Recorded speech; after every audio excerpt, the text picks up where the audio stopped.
আজকের সারা দেশের আবহাওয়া খবর। আবহাওয়া অধিদপ্তর বিএমডি বলেছে, আগামী 24 ঘন্টায় বাংলাদেশের সব বিভাগে হালকা থেকে মাঝারি ধরনের বৃষ্টি ও বজ্রপাত হবে।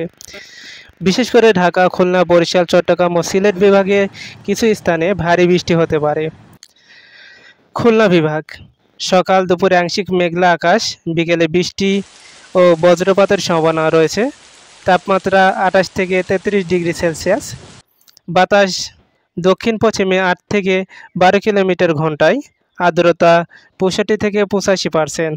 ঢাকা বিভাগ, জনসাধারণ বিকেল ও রাতে বৃষ্টিপাতের সম্ভাবনা রয়েছে 50 থেকে 60%। তাপমাত্রা সর্বোচ্চ 33 ডিগ্রি সেলসিয়াস, সর্বনিম্ন 26 ডিগ্রি সেলসিয়াস।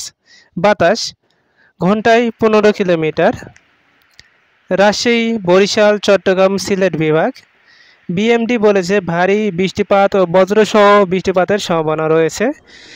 এই বিভাগগুলোতে বৃষ্টি ও তাপমাত্রা প্রায় একই, 28 থেকে 33 ডিগ্রি সেলসিয়াস হিসেবে ধরে নেওয়া যায়।